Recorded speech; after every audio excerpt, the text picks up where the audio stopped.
नमस्कार, स्वागत है आपका ET नाउ स्वदेश पर। मैं हूं आपके साथ पूजा त्रिपाठी और आप देख रहे हैं मिड कैप मसाला।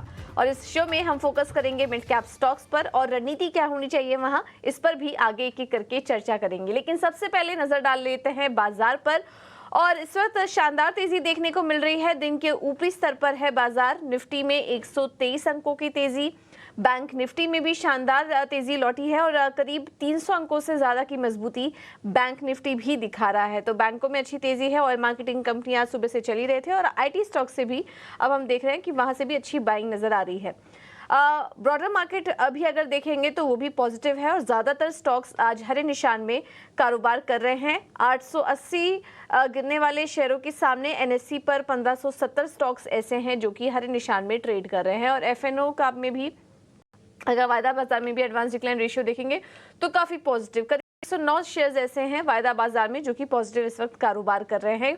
मात्र कुछ अंक दूर अब रह गया है निफ्टी 25,000 के लेवल से। कल के दिन भी हमने देखा था कि हल्का सा टेस्ट किया था वो लेवल, लेकिन 25,000 को पार नहीं कर पाया।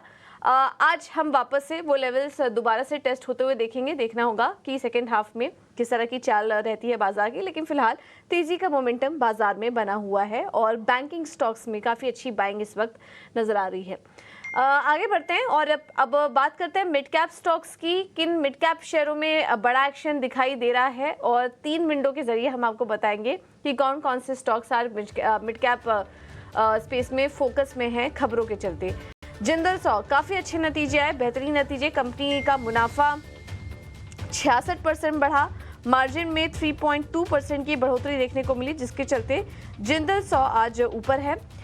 इसके अलावा मैंगलोर केमिकल्स मजबूत नतीजों से में उबाल, मुनाफा 9 गुना बढ़ा कंपनी का और मार्जिन में भी 8% से ज़्यादा की ग्रोथ देखने को मिली। आइडिया फोर्ज यहाँ पर नतीजे खराब आए कंपनी के और सुबह ही हमने आपको बता दिया था कि आइडिया फोर्ज आज एक नेगेटिव रिएक्शन देखने को मिल सकता है। स्टॉक में मुनाफा 94% घटा, मार्जिन में भी करीब 27% की कमी, जिसके चलते स्टॉक में आज 11% की गिरावट देखने को मिल रही है। तो ये हैं आज के बड़े एक्शन वाले स्टॉक्स। लेकिन चलिए अब आगे बढ़ते हैं और हमारे साथ manasjaiswal.com से मानस जायसवाल जुड़ चुके हैं और सबसे पहले उनसे जान लेते हैं बचे हुए 3 घंटे का ट्रेड।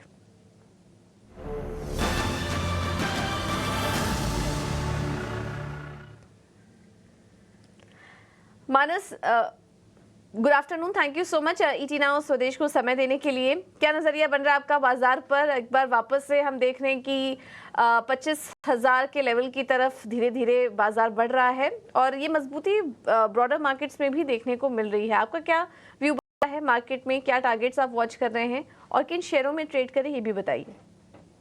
गुड आफ्टरनून पूजा जी। तो देखिए, जो ट्रेंड है वो बुलिश लग रहा है। कल हमने एक छोटा सा करेक्शन देखा, लेकिन 24,800 के आसपास निफ्टी ने सपोर्ट लेके फिर से रैली रिज्यूम की है। मेरा समझना है कि जो अंडरटोन है मार्केट का वो काफी बुलिश बना हुआ है। कम से कम अगर अभी ट्रेड लेना है तो करंट लेवल्स पे आप खरीदारी कर सकते हैं। 24,875 ये कैश लेवल्स हैं। 24,875 के स्टॉप लॉस से खरीदारी करिए। कम से कम 25,100 तक के टारगेट्स आपको देखने को मिल सकते हैं। हालांकि जो ब्रेकआउट हमने देखा है उसके हिसाब से एक शॉर्ट टर्म टारगेट सेट करने हो तो वो 25,350 के होंगे। लेकिन कम से कम अगर 1 से 2 दिनों की बात करें तो 25,100 तक के टारगेट्स पॉसिबल है निफ्टी में। और जो 2 ट्रेड लेने हैं उसमें से सबसे पहले जो ट्रेड है वो एचपीसीएल पे है। देखिए, जितनी भी ऑयल मार्केटिंग कंपनीज है वो चार्ट्स पे बेहतरीन लग रही हैं। एचपीसीएल पहले से ही हाई टॉप हायर बॉटम बना रहा था। आज हमें एक फ्रेश ब्रेकआउट एचपीसीएल पे देखने को मिला है। तो 389 स्टॉप लॉस से खरीदारी करेंगे 415 के टारगेट के लिए एचपीसीएल में। और दूसरा स्टॉक है बर्जर पेंट्स का। देखिए, जितने भी बर्जर जो पेंट स्टॉक्स हैं वहां पर अब आपको स्ट्रेंथ देखने को मिल रही है। बर्जर पेंट्स ने 2 दिन पहले 200 मूविंग एवरेज को ब्रीच किया था। हायर टॉप हायर बॉटम्स का ट्रेंड है, फ्रेश ब्रेकआउट है। 543 के स्टॉप लॉस से खरीदारी करिए। 560 तक के टारगेट्स पॉसिबल है बर्जर पेंट्स में। बिल्कुल, तो आज कच्चे तेल में जो नरमी आई है और 2 महीने के निचले स्तर पर कच्चा तेल कारोबार कर रहा है। अगर ब्रेंट क्रूड का भाव देखें तो $80 के नीचे है और उसी का इम्पैक्ट हम देख रहे हैं कि उससे जुड़ी कंपनियों में भी है। पेंट स्टॉक्स चल रहे हैं, ऑयल मार्केटिंग कंपनियां चल रही हैं, बर्जर पेंट्स में भी काफ़ी अच्छी तेज़ी और 560 के लेवल्स के लिए आप यहाँ पर अभी भी तेज़ी करके चल सकते हैं। और आज सुबह से ही हमारे एक्सपर्ट ऑयल मार्केटिंग कंपनियों पर काफ़ी पॉजिटिव हैं। HPCL भी काफ़ी सारे एक्सपर्ट ने सुझाया और अभी भी मौजूदा स्तर पे भी आप 415 के टारगेट के लिए खरीदारी करके चल सकते हैं। स्टॉक ऑलरेडी आज करीब 5% ऊपर है। इस बीच आपके स्क्रीन पर देखिए टिकर में अपडेट आना शुरू हो चुका है। कल के दिन 24,999 का लेवल छुआ था। मार्केट ने 25,000 नहीं टच कर पाया था, वो जो माइलस्टोन था, लेकिन वो सिर्फ एक नंबर रह गया है। अभी भी करीब 40 अंक दूर है लाइफ टाइम हाई से मार्केट। चलिए इस पर हमारी नज़र बनी रहेगी, लेकिन अब इस बीच मैनेजमेंट को भी अपने साथ शामिल कर लेते हैं और पहली तिमाही में अच्छे नतीजे जेनटेक ने पेश किए, तो फोकस उस कंपनी पे करेंगे। आज भी देखिए 4% ऊपर कारोबार कर रहा है। नतीजों की बात करें तो नतीजे काफ़ी मजबूत थे कंपनी के।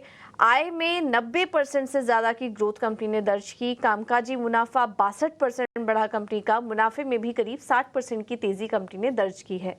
तो ये हैं शानदार नतीजे कंपनी के। हमारे साथ नतीजों पर बात करने के लिए कंपनी के मैनेजमेंट जुड़ चुके हैं। कंपनी के CMD अशोक अटलूजी जी हमारे साथ इस वक्त मौजूद हैं। Ashok ji, thank you so much ET now Swadesh को समय के लिए। First of all congratulation sir, काफ़ी बेहतरीन नतीजे इस तिमाही आपने पोस्ट किए हैं। अब आने वाले समय के लिए इस बार जो मार्जिन और रेवेन्यू के फ्रंट पर हमने परफॉर्मेंस देखा, आगे के लिए क्या आउटलुक बन रहा है आपका? क्या मार्जिन इन्हीं लेवल्स पर सस्टेनेबल रहेंगे? जी, हमने कहा है कि पैट 25% पे और एबिटा 35% पे रहेगा।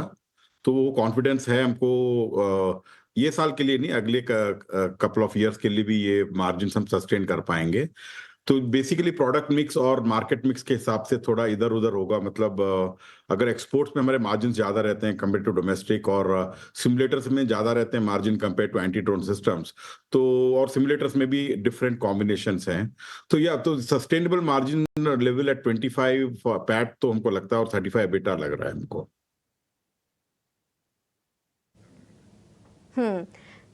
ठीक है, तो डेटा और रेवेन्यू पर ये आउटलुक, लेकिन सर मार्जिन को लेकर थोड़ा नंबर्स आपसे और समझना चाहेंगे, क्योंकि हर फ्रंट पर नंबर अच्छे हैं, लेकिन मार्जिन हमने देखा कि 36% से घटकर 30% के इस्तेमाही कंपनी ने पोस्ट किए हैं।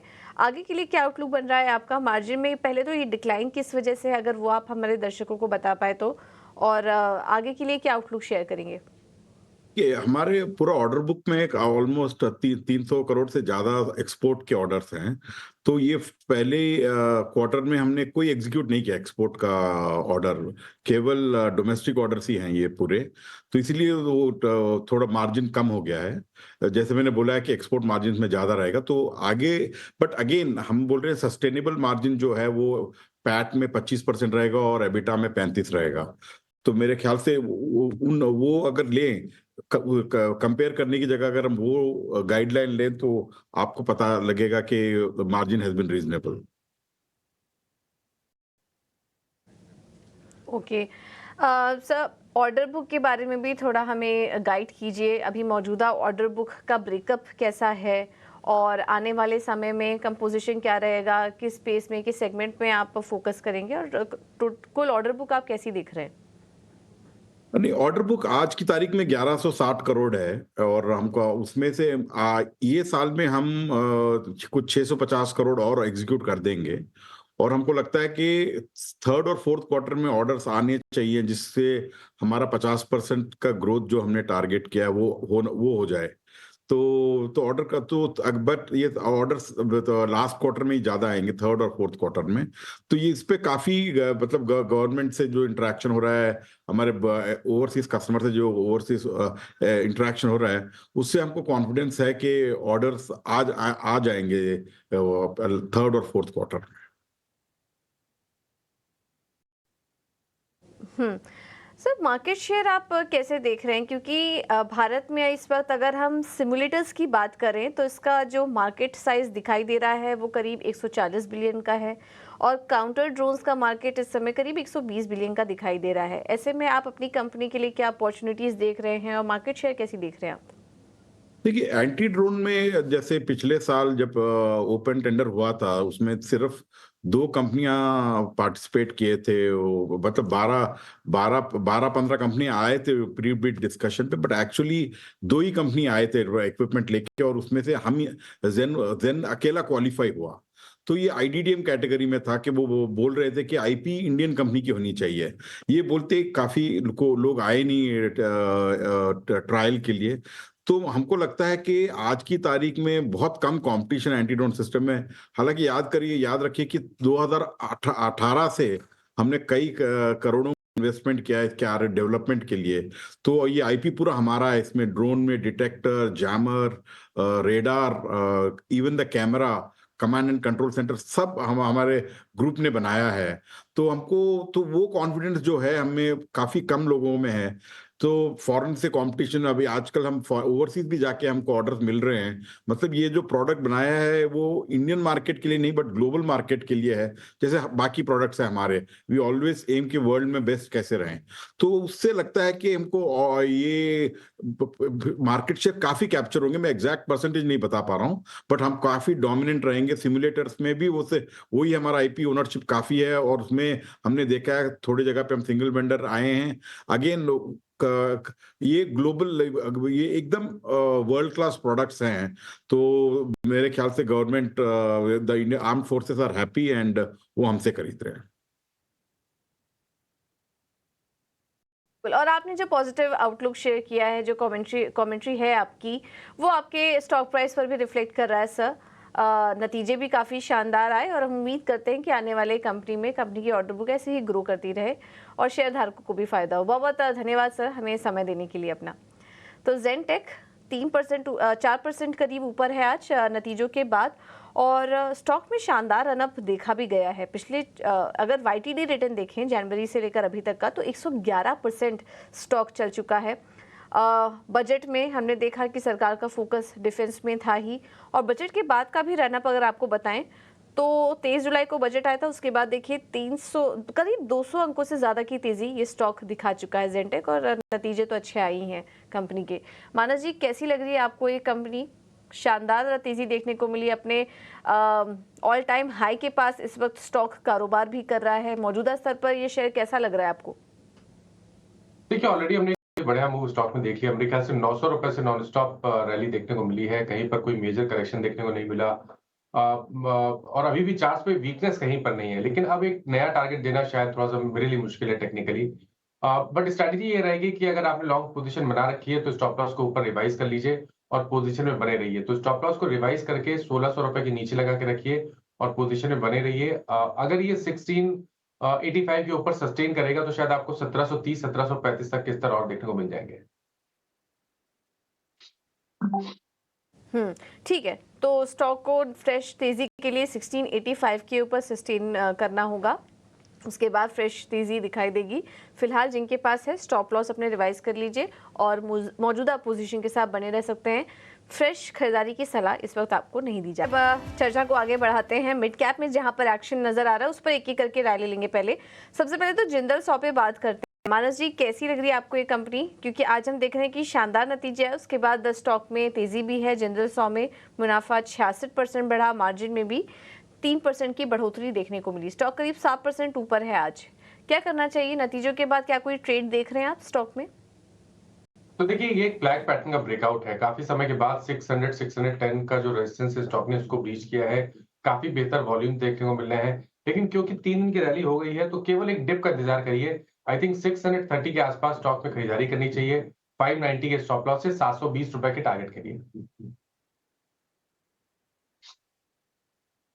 ओके, तो टारगेट आपको बता दिए हैं। 720 के टारगेट के लिए आप यहाँ पर तेजी करके चल सकते हैं। अब आइए रुक करते हैं हमारे अगले सेगमेंट का, ऑप्शंस के चैंपियन।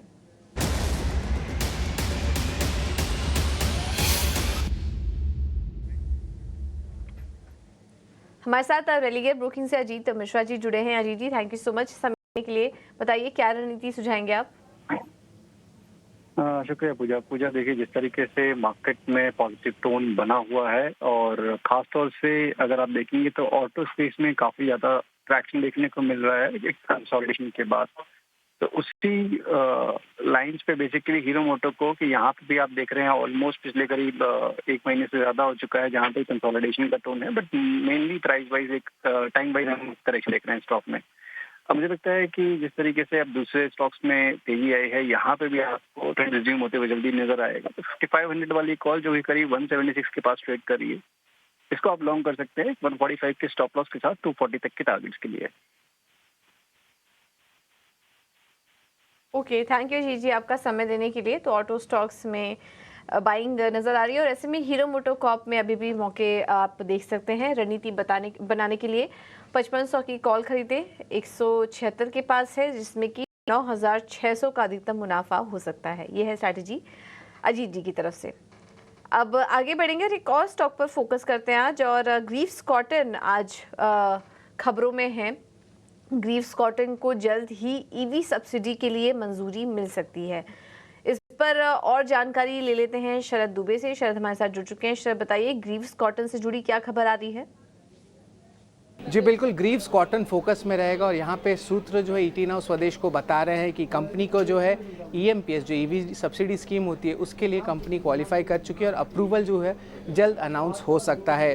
अगर बात करें तो पिछले साल जो फेम 2 सब्सिडीज़ थी तो कंपनी ने उसे लौटा दिया। लगभग 134 करोड़ की आंकड़े थी वित्त साल 2024 के लिए और कंपनी ने 400 करोड़ का प्रोविज़न भी बनाया था। उसके कारण क्या हुआ कि वित्त साल 2024 के सेल्स में भारी इम्पैक्ट पड़ा।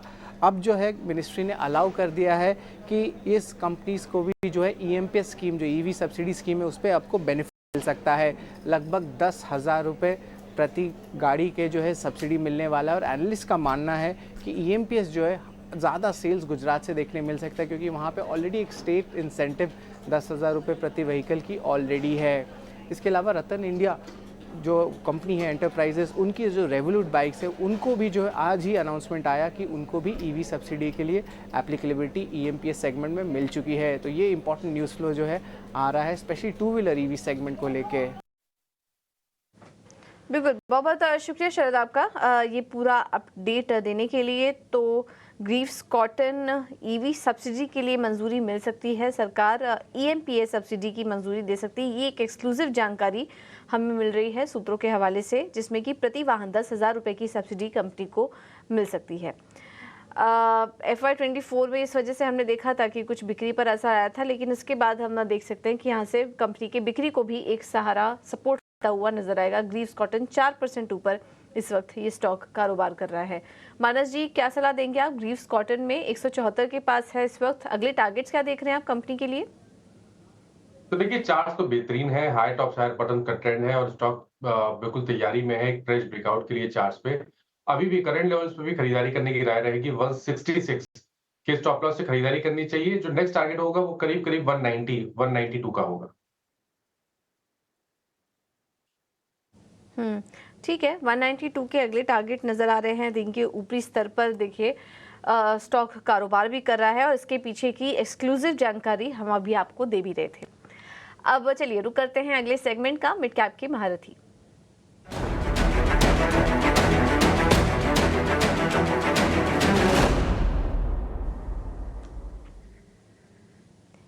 इस सेगमेंट में हम आपको बताएंगे कि फंडामेंटल लिहाज से मौके कहां पर दिख रहे हैं मिड कैप यूनिवर्स, और रणनीति बताने के लिए हमारे साथ प्रॉस्पेरिटी एडवाइजर से राघवेंद्र केडिया जी मौजूद है। राघवेंद्र जी, थैंक यू सो मच समय देने के लिए।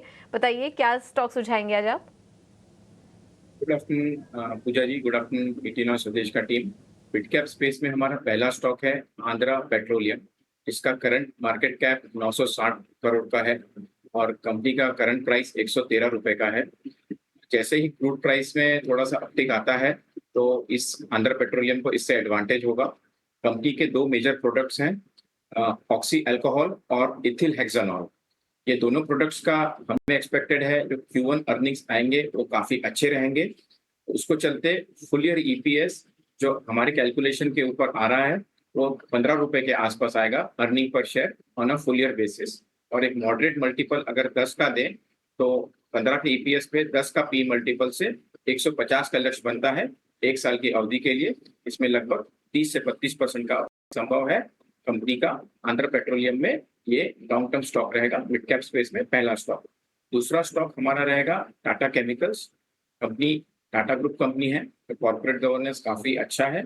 इसमें एक पॉजिटिव ट्रिगर जो हुआ है पिछले 2 क्वार्टर्स में अगर आप देखेंगे तो working capital requirement Tata chemicals का 46 डेज का था जो पहले, अभी घटकर 32 डेज का हुआ है। इससे इसकी बैलेंस शीट पे काफी बड़ा इम्पैक्ट आएगा, काफी पॉजिटिव इम्पैक्ट आएगा। हमें लगता है टाटा केमिकल्स ये प्राइस पे भी अगर आप लेते हैं तो 1100 का करंट प्राइस है, 1430 का लक्ष्य बनता है एक साल, सॉरी एक क्वार्टर से 2 क्वार्टर की अवधि के लिए, जो कि 3 से 6 महीने का अवधि रहेगा। और इसमें 30% की अपसाइड है। कंपनी का ईपीएस लगभग 35 रुपए का आ सकता है। और अगर इस पे आप 45 का एक मॉडरेट मल्टीपल देंगे तो 1430 का लक्ष्य बनता है। टाटा केमिकल्स में वैल्यूएशन बेसिस पे यह हमारा मिड कैप स्पेस में दूसरा स्टॉक रहेगा। 30% का अपसाइड लेके 3 से 6 महीने की अवधि के लिए। बिल्कुल, तो टाटा केमिकल्स ये एक पिक है, मात्र 2 महीने में ही देखिए आपको 1430 तक के लेवल्स देखने को मिल सकते हैं। और दूसरा स्टॉक है आंध्र पेट्रोलियम, इसमें अगर आप 1 साल का समय देंगे तो 150 तक के लेवल्स यहाँ पर देखने को मिल सकते हैं। थैंक यू राघवेंद्र जी आपका, और मानस जी आपका भी आज अपना कीमती समय हमें देने के लिए। चलिए फिलहाल इस शो में इतना